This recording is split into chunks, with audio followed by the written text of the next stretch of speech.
Hello and good evening everyone. आज के lecture में हम कंटिन्यूअस एक्सरे के इमिशन के बारे में पढ़ेंगे। तो फर्स्ट ऑफ ऑल हमें एक्सरे के प्रोडक्शन के बारे में ही पता होना चाहिए कि एक्सरे का प्रोडक्शन कैसे होता है। तो बेसिकली एक्सरे का प्रोडक्शन दो टाइप से होता है। हमारे पास दो टाइप के एक्सरे होते हैं, एक तो कैरेक्टरिस्टिक स्पेक्ट्रम मिलता है, दूसरा हमें कंटिन्यूअस स्पेक्ट्रम मिलता है। और हमें यहाँ पे पढ़ना है कंटिन्यूअस स्पेक्ट्रम के बारे में या फिर कंटिन्यूअस एक्सरे का इमिशन कैसे होता है। तो फर्स्ट ऑफ ऑल हम यही देखते हैं कि एक्सरे का प्रोडक्शन कैसे होता है। तो इसका समझने के लिए हमने यहाँ पे एक एटम मान लिया और इस एटम के अंदर ये हमने अलग अलग सेल मान लिए, के सेल, ये एल सेल, ये एम सेल और ये बीच में हमने न्यूक्लियस मान लिया। तो जो सबसे पहला मेथड है एक्सरे को प्रोड्यूस करने का वो क्या होता है कि हमने यहाँ से एक इलेक्ट्रॉन बीम लिया या फिर एक इलेक्ट्रॉन लिया और इस इलेक्ट्रॉन को इस एटम के ऊपर इंसिडेंट करवाया और ये जो इलेक्ट्रॉन है वो मान लिया हमने के सेल के इलेक्ट्रॉन के साथ यहाँ पे टकराया और ये जो के सेल का इलेक्ट्रॉन है इस इलेक्ट्रॉन ने अपनी एनर्जी का ट्रांसफर इस के सेल के इलेक्ट्रॉन के अंदर किया और ये के सेल का इलेक्ट्रॉन इस एटम से नॉकआउट होके बाहर चला गया। तो के सेल के अंदर यहाँ पे एक वैकेंसी क्रिएट हो जाएगी और इस वैकेंसी को फुलफिल करने के लिए क्या होगा, या तो एल सेल का इलेक्ट्रॉन आएगा या फिर एम सेल का इलेक्ट्रॉन आएगा। अब यहाँ पे एल सेल और एम सेल की एनर्जी ज्यादा है के सेल से, तो जो ज्यादा एनर्जी है, मान लिया हमने एम सेल की एनर्जी यहाँ पे 100 और के सेल की एनर्जी यहाँ पे कितना है 10, तो के सेल को तो 10 का ही मतलब 10 एनर्जी का ही इलेक्ट्रॉन चाहिए। तो ये क्या करेगा, जो ज्यादा एनर्जी है 90, जो ज्यादा एनर्जी उसको रिलीज कर देगा। जो 90 एनर्जी रिलीज की है वो किसकी फॉर्म में होगी, एक्सरे की फॉर्म में होगी। एक तो मेथड है हमारे पास ये कि हायर ऑर्बिटल का इलेक्ट्रॉन लोअर उसके आएगा या फिर हायर सेल का इलेक्ट्रॉन लोअर सेल में आएगा तो रेडियोएक्टिव ट्रांजिशन करेगा, जो रेडिएशन रिलीज करेगा वो इन फॉर्म ऑफ एक्सरे होगी। पहला मेथड है ये और इसको हम बोलते हैं कैरेक्टरिस्टिक्स स्पेक्ट्रम या कैरेक्टरिस्टिक्स एक्सरे। दूसरा हम कंटिन्यूअस एक्सरे का प्रोडक्शन देखते हैं। तो हमने मान लिया कि हमारे पास ये एक इलेक्ट्रॉन है और ये इलेक्ट्रॉन आ रहा है इस न्यूक्लियस में, ये किसी भी सेल के इलेक्ट्रॉन के साथ नहीं टकराएगा और ये जो इलेक्ट्रॉन है वो न्यूक्लियस के पास से गुजरेगा। तो इलेक्ट्रॉन के ऊपर नेगेटिव चार्ज है, न्यूक्लियस के ऊपर पॉजिटिव चार्ज है, दोनों के बीच में कुछ ना कुछ इंटरेक्शन होगा, कुलम्बियन इंटरेक्शन बोलेंगे हम। और इसकी जो इंसिडेंट इलेक्ट्रॉन है इसकी जो काइनेटिक एनर्जी है उसके अंदर चेंज आ जाएगा, या फिर हम बोल सकते हैं कि जो इंसिडेंट इलेक्ट्रॉन है वो स्लो डाउन हो जाएगा। और जो इलेक्ट्रॉन स्लो डाउन हुआ है मीन्स यहां से मान लिया कि हमने 100 किलोमीटर की रफ्तार से इस इलेक्ट्रॉन को छोड़ा और जैसे ही इन दोनों का इंटरेक्शन हुआ तो यहाँ पे जो स्केटर्ड इलेक्ट्रॉन है इसकी एनर्जी हमने मान ली कि 50 किलोमीटर पर आवर की है। तो यहाँ पे जो एनर्जी का लॉस हुआ, इसकी काइनेटिक एनर्जी के अंदर जो चेंज आया, कितना चेंज आया, 50 किलोमीटर का चेंज आया, वो एनर्जी किसके अंदर कन्वर्ट हो जाएगी, वो एनर्जी एक्सरे के अंदर कन्वर्ट हो जाएगी और उस एक्सरे को हम बोलेंगे यहाँ पे कंटिन्यूअस एक्सरे। तो स्टार्ट करते हैं। When X-ray are excited by electron, जो एक्सरे है वो किसके कारण एक्साइट हुई है, इलेक्ट्रॉन के कारण एक्साइट हुई है। जब हम किसी एटम के ऊपर इलेक्ट्रॉन इंसिडेंट करवाते हैं तो वहां से एक्सरे प्रोड्यूस होती है। बेसिकली दो एक्सरे प्रोड्यूस होंगी वहां पे, एक तो कंटिन्यूअस एक्सरे प्रोड्यूस हो सकती है या कंटिन्यूअस स्पेक्ट्रम हो सकती है या फिर कैरेक्टरिस्टिक स्पेक्ट्रम हो सकती है।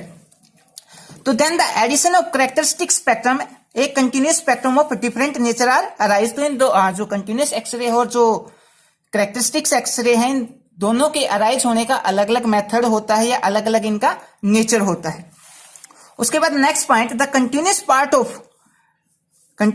Of the spectrum is due to slow down moment of electron. तो हमने कंटिन्यूअस पार्ट देखा, यहाँ पे इलेक्ट्रॉन को इंसिडेंट करवाया, इलेक्ट्रॉन क्या हो गया, स्लो डाउन हो गया, उसकी काइनेटिक एनर्जी इंटरेक्शन के कारण कम होगी और जो काइनेटिक एनर्जी कम हुई है वो किसके अंदर कन्वर्ट हो जाएगी, कंटिन्यूअस एक्सरे के अंदर कन्वर्ट हो जाएगी। तो इस पॉइंट के अंदर यही बता रखा है, due to slow down moment of electron striking the target in the Coulombian field या फिर कोलम्बियन इंटरेक्शन भी बोल सकते हैं। उस इलेक्ट्रॉन का न्यूक्लियस के साथ कोलम्बियन इंटरेक्शन होगा और इंटरेक्शन के कारण उसकी स्पीड या उस इलेक्ट्रॉन का जो मोमेंट है वो स्लो डाउन हो जाएगा और जो स्लो डाउन हुआ है वो किसके अंदर कन्वर्ट हो जाएगा, एक्सरे के अंदर कन्वर्ट हो जाएगा। उसके बाद next point, the continuous spectrum wavelength depend upon the x-ray tube voltage. तो जो कंटिन्यूअस स्पेक्ट्रम का जो वेवलेंथ है वो डिपेंड किसके ऊपर करेगा, एक्सरे ट्यूब का वोल्टेज। तो ये हमने ओरिजिन ऑफ एक्सरे के अंदर पढ़ा था। हमारे पास जो एक्सरे ट्यूब होती है वो कैसी होती है, हमारे पास कुछ इस टाइप की एक्सरे ट्यूब होती है और एक तरफ हम इसमें टारगेट लेके चलते हैं और एक तरफ हम यहां से इस तरफ वोल्टेज अप्लाई करवाते हैं और यहां से इलेक्ट्रॉन इमिट होते हैं और ये इलेक्ट्रॉन कहां से टकराते हैं, टारगेट से टकराते हैं। तो जो कंटिन्यूस एक्सरे का जो वेवलेंथ है वो डिपेंड कर रहा है यहाँ पे हम कितना वोल्टेज अप्लाई करवा रहे हैं, वोल्टेज के ऊपर डिपेंड करेगा कंटिन्यूस एक्सरे का वेवलेंथ। ये बात बता रखी है यहाँ पे। उसके बाद the continuous spectrum wavelength depend upon the x-ray tube voltage. I hope ये पॉइंट आपको क्लियर होगा। और जो इसी में अगला पॉइंट है and the independent of atomic number, means depend किसके ऊपर करेगा, वोल्टेज के ऊपर डिपेंड करेगा वेवलेंथ, और इंडिपेंडेंट किसके ऊपर होगा, जो एटॉमिक नंबर है जो हम यहाँ पे टारगेट लेके चले हैं, जिस टारगेट के ऊपर ये जो इलेक्ट्रॉन बीम स्ट्राइक करेगा, इस जो वेवलेंथ है वो इस टारगेट के ऊपर इंडिपेंडेंट होगा, मीन्स टारगेट के ऊपर डिपेंड नहीं करेगा। उसके बाद next point, the relation between wavelength and x-ray tube voltage. अब जो वेवलेंथ है और जो वोल्टेज है उसके बीच में क्या क्या रिलेशन होता है ये हम देखते हैं।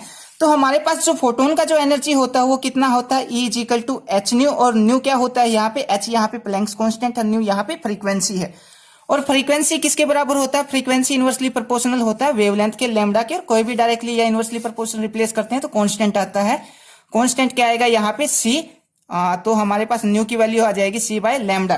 तो इस न्यू की जगह हम वैल्यू पुट करेंगे C बाय लैम्डा, तो ये आ जाएगा हमारे पास E equal to h c by lambda. और हमने इलेक्ट्रॉन को कितना एनर्जी प्रोवाइड करवाया है, इलेक्ट्रॉन, ये है इलेक्ट्रॉन है, और इलेक्ट्रॉन को हमने कुछ ना कुछ वोल्टेज प्रोवाइड करवाई है, तो वो इलेक्ट्रॉन एक्सेलरेट करेगा। तो ये हमने ये इलेक्ट्रॉन वोल्ट एनर्जी है। तो यहां से अगर हम जो लैम्डा की वैल्यू निकाले तो वो लैम्डा की वैल्यू निकाल सकते हैं हम यहां से। तो लैम्डा इजिकल टू क्या आ जाएगा हमारे पास, एच सी बाय ईवी, और ईवी किसके बराबर है यहाँ पे, ईवी भी तो इलेक्ट्रॉन की एनर्जी है, ई क्या है, इलेक्ट्रॉन के ऊपर चार्ज, और वी वोल्टेज हमने उसको प्रोवाइड किया है। तो ईवी की जगह हम क्या लिख सकते हैं, ई लिख सकते हैं। तो ये आ जाएगा एच सी बाय ई। ये हमारे पास क्या आ जाएगी, वेवलेंथ आ जाएगी। अगर वेवलेंथ इससे कम है हमारे पास तो कंटिन्यूस एक्सरे का प्रोडक्शन नहीं होगा।